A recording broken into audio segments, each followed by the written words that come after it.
Saya ingin memperkenalkan Pak Sanusi Setiawan pada teman-teman sekalian. Pak Sanusi ini sudah bergulat sangat panjang di dunia coaching dan di dunia training. Dan saat ini beliau ini adalah leader di Sun Life Financial Indonesia. Tentunya punya banyak sekali agent. 30 tahun. Mulai dari Sewu New York Life, Sequis, kemudian loncat ke Sun Life, kemudian ke Chubb Life. Ini sangat bergengsi di negara asalnya. Dan akhirnya kembali lagi ke Sun Life Financial Indonesia. Di biodata sederetan training-training internasional yang sudah beliau lakukan dan sangat bergengsi. Contohnya Professional Patterns of Management, instructor. Kemudian juga beliaulah yang merancang Leaders Orientation Program. Kemudian beliau juga yang merancang Agency Integrated Management and Support System. Kemudian ini yang paling menarik. Salah satu buku awal saya berkenalan dengan people skill yaitu adalah Dale Carnegie, Bagaimana Mencari Kawan dan Mempengaruhi Orang Lain. Jadi beliau ini juga menjadi trainer di Dale Carnegie Institute. Jadi pengalaman beliau dalam dunia pelatihan, dalam dunia coaching, dalam dunia pengembangan sumber daya manusia, ini pokoknya terbukti makan asam garam dari pelatihan dan mengembangkan SDM ini sudah sangat luar biasa kalau menurut saya. Dan karir beliau yang panjang ini sudah dimulai dari tahun 1995. Jadi karir beliau ini sudah sangat panjang, hampir rentang waktu 30 tahun. Saya nggak sabar untuk mendengarkan mengenai bagaimana kita mempengaruhi Gen Z. Generasi Z, generasi yang unik, yang saat ini sudah pasti akan menjadi tulang punggung dari SDM di perusahaan-perusahaan di Indonesia saat ini. Terima kasih atas kesediaan Bapak untuk menyajikan acara pada malam hari ini. Saya persilakan Pak Sanusi. Oke, terima kasih Pak Hendra. Selamat malam Bapak Ibu sekalian. Saya senang sekali karena diberi kesempatan untuk men-sharingkan apa yang menjadi interest saya. Jadi saya mengkhususkan diri dalam kepribadian atau istilah umum personalities. Tapi kalau bahasa Inggris yang tepat itu temperament. Tapi kita udah kadung, kalau personality itu kepribadian, temperament. Jadi malam ini kita akan membahas sebuah topik yang sangat menarik, yang sangat aktual, yaitu bagaimana kita membuat generasi Z itu mengeluarkan atau melepaskan kekuatan yang ada dalam dirinya untuk meningkatkan performa dan juga untuk meningkatkan organisasi generasi Z ini. Dinamika menarik dari kepribadian flegmatis, sanguinis, melankolis, dan koleris. Kita akan membahas bagaimana kekuatan kepribadian Gen Z dalam meningkatkan performa organisasi. Jadi temperal ini dalam bahasa Indonesia itu kepribadian. Saya sudah beberapa kali sebetulnya sharing tentang kepribadian dengan penerapan dari bidang-bidang yang berbeda di AI ini. Dan kalau untuk memperdalam tentang temperamen atau kepribadian atau personality ini, bisa lihat juga di YouTube-nya LTI, LT Ins, ya, LT Ins, YouTube-nya. Apa itu temperamen atau kepribadian? Kepribadian itu sifatnya bawaan, jadi kita bawa sejak lahir, jadi merupakan faktor keturunan. Dan kepribadian itu suatu kekuatan yang tidak nampak. Dan kepribadian akan mengaruhi tindakan dalam hidup kita. Ada 4 tipe kepribadian utama dari setiap manusia, yaitu flegmatis, sanguinis, melankolis, dan koleris. Setiap orang itu punya unsur flegmatis, punya unsur sanguinis, punya unsur melankolis, maksimal 3. Umumnya 2, dan umumnya 1 sangat dominan. 1 sangat dominan, kemudian ada yang subdominan, dan juga ada yang persentasenya agak sedikit. Itu ada dalam setiap diri kita. Flegmatis itu tenang, sabar, dan juga konsisten dapat diandalkan. Kepribadian ini akan membuat orang-orang di sekitarnya merasa tenang. Yang kedua itu sanguinis. Sanguinis ini kepribadiannya sangat supel, adalah orangnya antusias, sangat energetik, dan juga optimis. Dia mempunyai banyak sekali teman, dan juga mempunyai kemampuan untuk beradaptasi dengan orang lain. Yang berikutnya, melankolik. Kita terjebak sih dengan istilah melankolik. Saya nggak bisa merubahnya, memang itu dari sononya, sejak ratusan tahun yang lalu, mungkin sekitar 400 tahun yang lalu ya, istilah melankolik ini. Melankolik kalau kita lihat dari konotasi bahwa selalu murung, tapi yang utamanya bahwa seorang yang melankolik, dia adalah pemikir, dan juga orang yang melankolis itu selalu sangat detail. Contohnya, kalau orang lain nggak lihat ada kesalahan, dia bisa lihat kesalahannya di mana. Kesalahannya kecil sekali. Kemudian dia teliti, dan dia juga sangat mawas diri.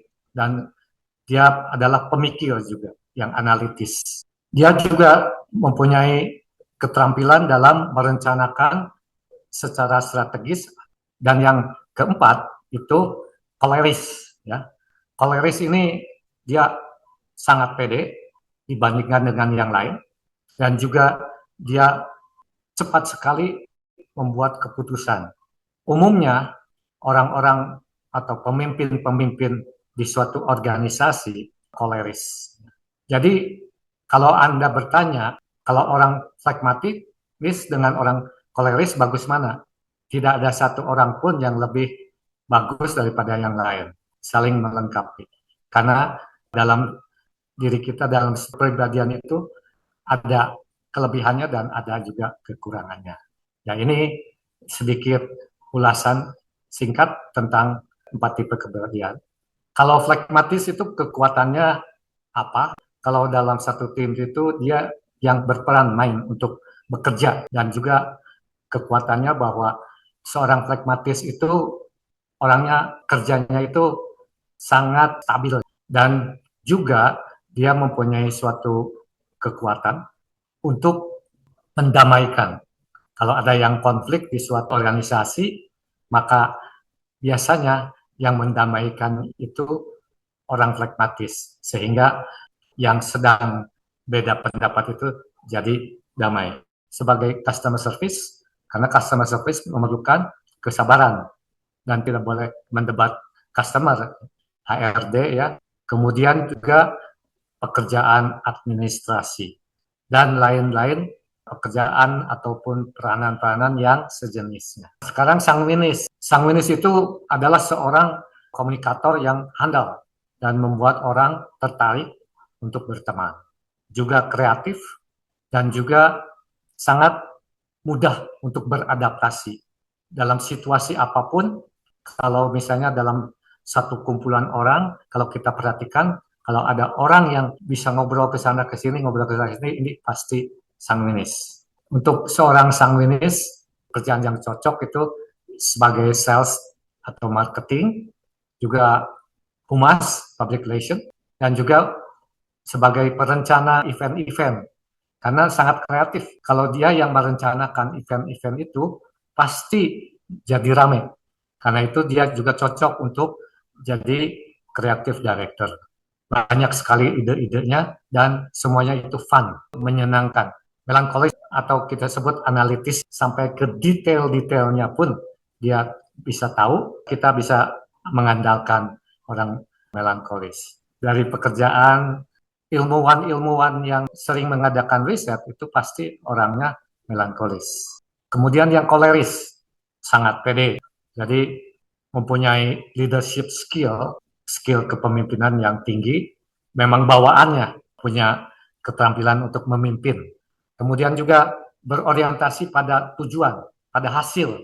Yang penting bagi dia itu hasil, dan dia bisa memotivasi diri.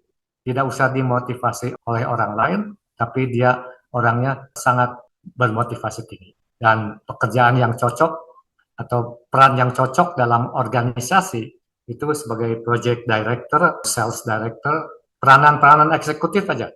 Peranan-peranan yang membutuhkan keterampilan memimpin dan juga sebagai wira swasta. Karena seorang koleris itu sangat mandiri. Itu 4 temperamen dengan peran yang cocok di organisasi ataupun di tempat kerja. Generasi Z, Gen Z, ya itu siapa sebetulnya? Ya, itu adalah individu-individu yang lahir, anak-anak yang lahir antara tahun 1990-an dan awal 2010. Mungkin ada yang Gen Z di sini, berarti umurnya antara belasan sampai 30-an. Generasi ini saat bergabung dengan suatu organisasi itu membawa perspektif baru terhadap organisasi atau tempat kerja tersebut. Apa yang dibawa oleh generasi ini?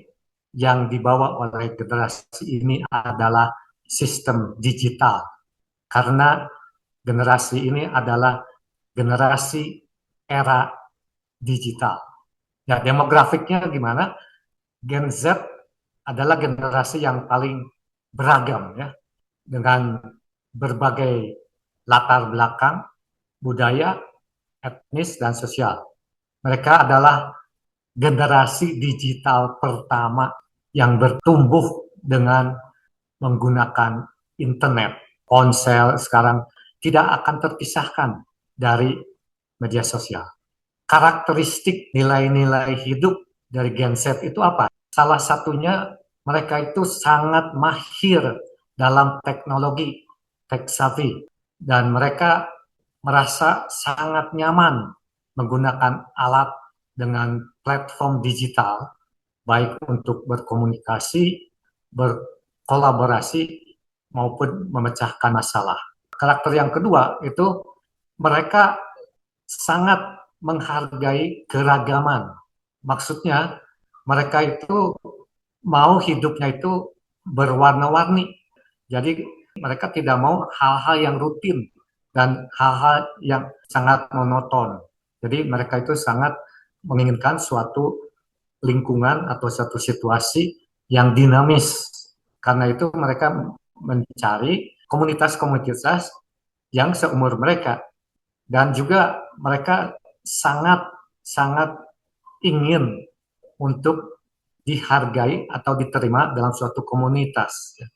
Karena ini kan relatif kalau dibandingkan dengan generasi lain kan lebih muda. Dan generasi yang lebih tua itu kadang-kadang kurang menghargai dan kurang menerima anak-anak muda ini. Yang ketiga itu socially conscious, sadar sosial. Gen Z ini sangat peka sekali dengan isu-isu sosial dan juga sangat termotivasi dengan perubahan.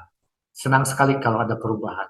Jadi mereka antusias kalau ada sesuatu yang berubah dan juga mempunyai satu tujuan.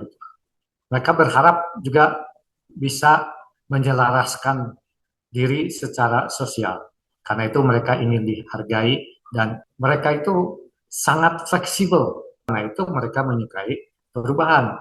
Fleksibilitas dalam kegiatan ataupun aktivitas mereka itu sangat dinamis. Kalau bekerja itu mereka tertarik pada jam-jam yang fleksibel. Bukan seperti pada umumnya sekarang itu jamnya itu udah tertentu segini-segini gitu. Dan juga sangat berorientasi pada hasil. Jadi mereka pikir nggak usah kerja rutin dari jam gini sampai jam segini. Yang penting hasilnya nyata. Gitu.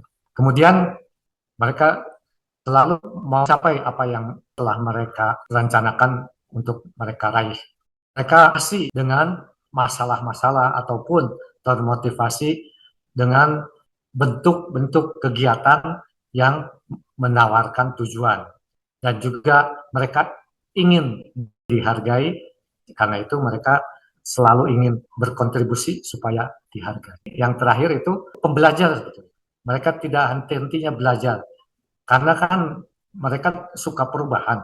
Jadi dengan sukaan ini, mereka bisa belajar peluang-peluang apa untuk supaya mereka bisa tumbuh, supaya keterampilan mereka juga bisa meningkat, dan juga mereka ingin belajar untuk mendapatkan keterampilan-keterampilan baru. Sekarang kepribadian dan karakter dari Gen Z. Sebetulnya apa sih relevansinya 4 tipe kepribadian itu dan karakter dari Gen Z dalam suatu organisasi atau di dunia kerja? Untuk apa kita capek-capek ya, kita coba memahami atau belajar tentang karakter mereka? Karena dengan memahami karakter dan temperamen dari Gen Z, kita akan dapat mengelola, kita akan dapat memanfaatkan kekuatan individu dari Gen Z, karena kekuatan Gen Z itu tidak ada dalam diri kita dari generasi yang lebih tua.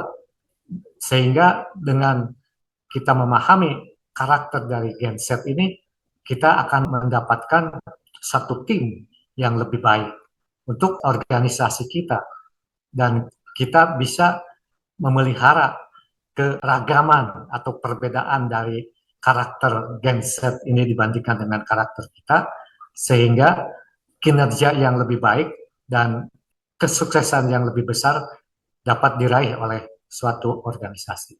Karena karakter, kalau tipe kepribadian itu mirip, tapi yang membedakan Gen Z dengan generasi lain itu adalah karakternya.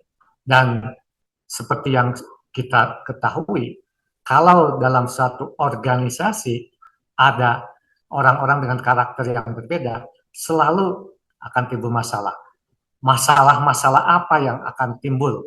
Hambatan berkomunikasi, temperamen atau kepribadian yang berbeda, karakter yang berbeda, biasanya mempunyai gaya komunikasi yang berbeda-beda. Misalnya komunikasi seorang sangminis yang sangat antusias dan bergerak cepat itu ya, mungkin akan berbenturan dengan pendekatan yang dilakukan oleh orang melankolis, yang mana seorang orang yang melankolis itu sangat detail dan sangat teliti, sehingga kegiatannya ataupun gerak-geriknya itu tidak secepat orang sangwinis.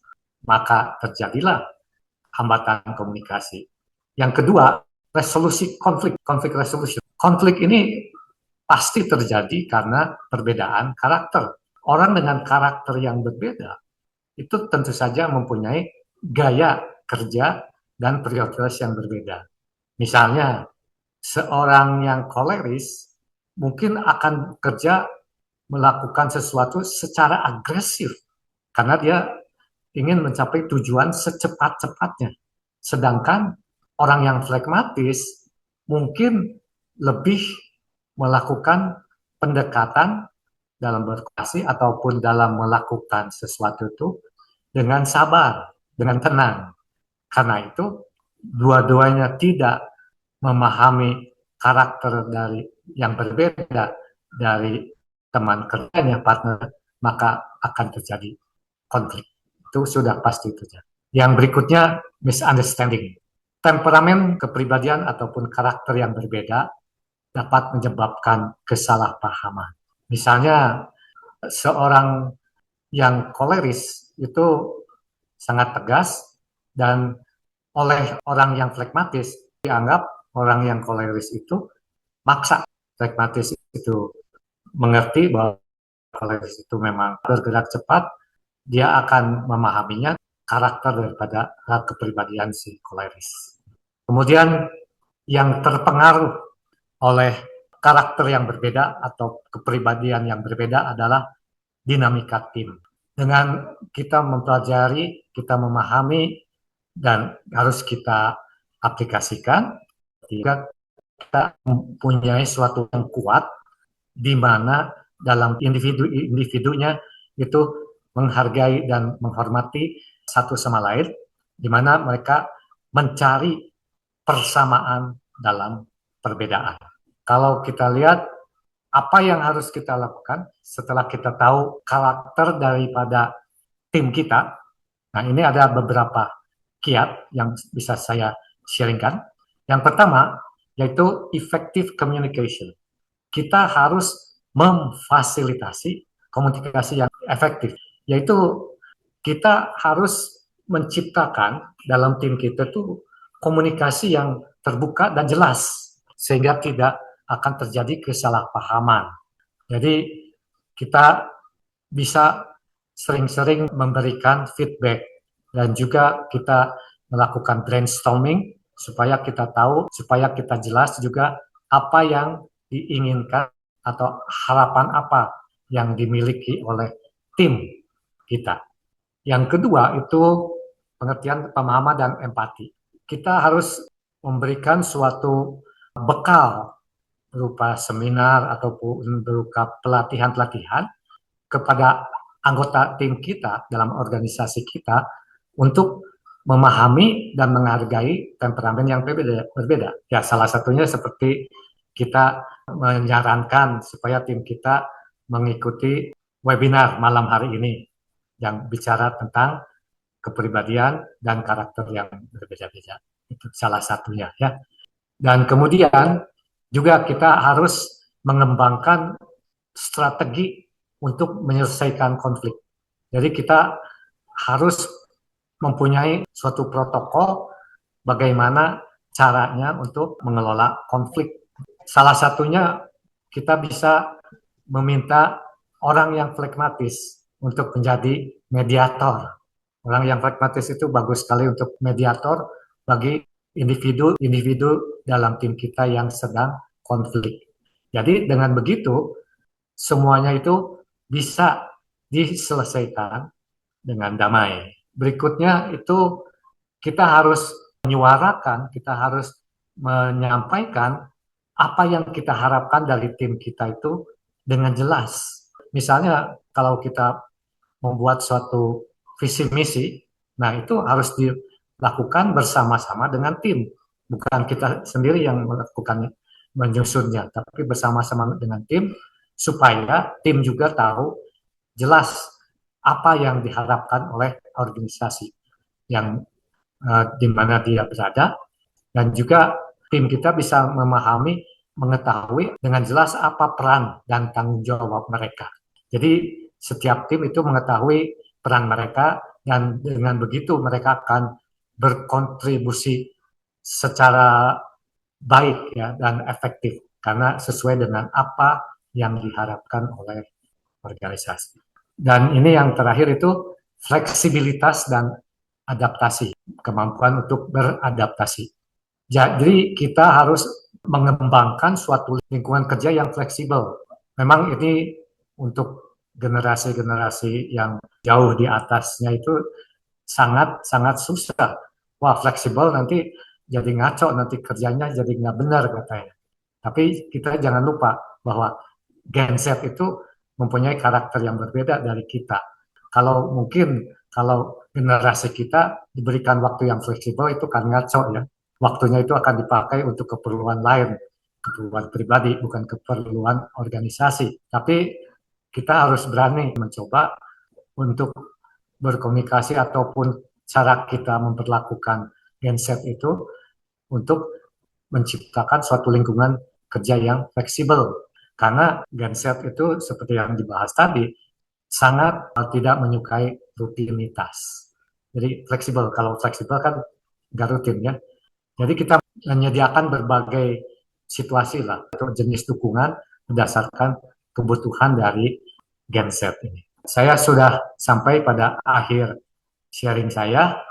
Jadi kesimpulan ialah bahwa dengan memahami dan memanfaatkan beragam karakter ataupun kepribadian dari Gen Z ini, kita akan membangun suatu organisasi dengan tim yang handal dan akan membuat organisasi kita sukses dan tim kita harmonis.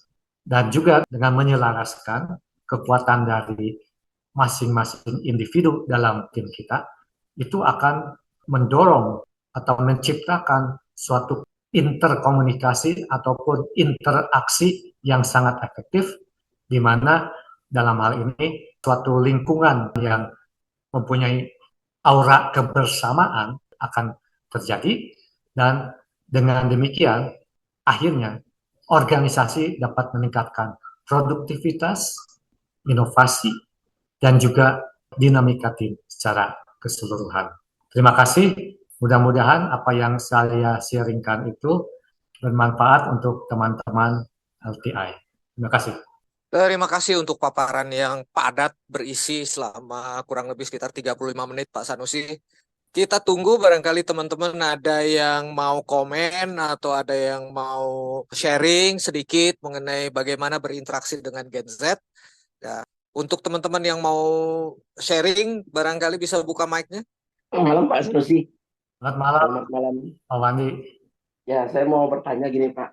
Kalau saya lihat gini ya, kan Gen Z ini kan adaptable dengan gadget. Kemudian, kalau yang saya alami sih Pak, apakah ini memang sudah menjadi pattern mereka gitu ya? Mereka ini seperti kayak mau diatur, kemudian mereka cepat menyerah, kurang fight gitu Pak.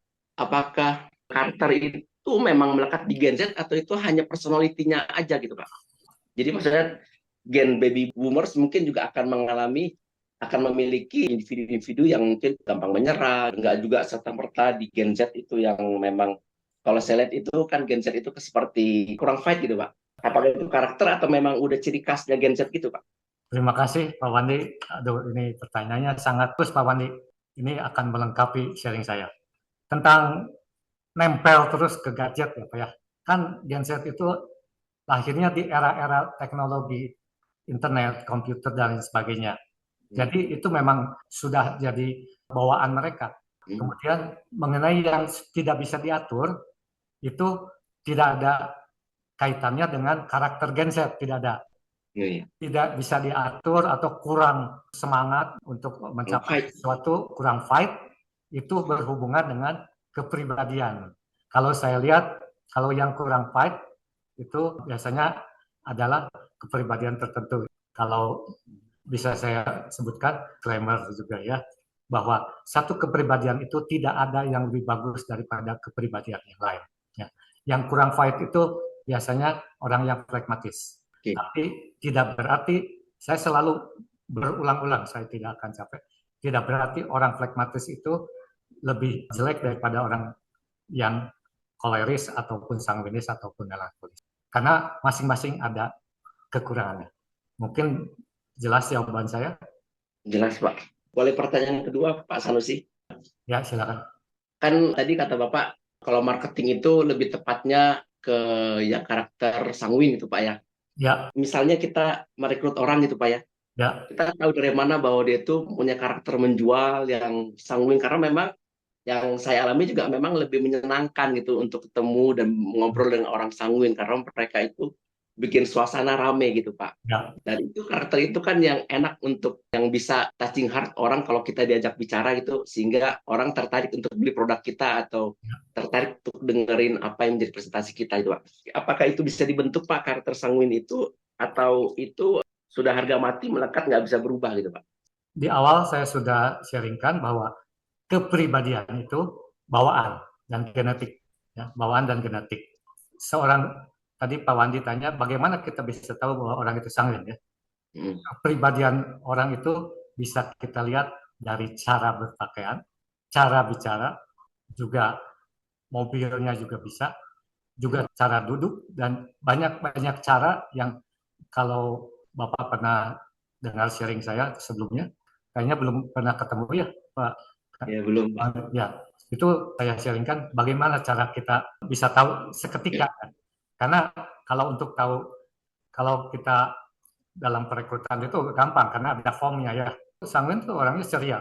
Pasti kalau Pak Wandi pernah di satu kelompok atau di pesta atau di kumpulan arisan atau apa gitu, pasti pernah lihat orang yang ceria, yang ngomongnya keras, suka cerita, hahehe, banyak ketawa.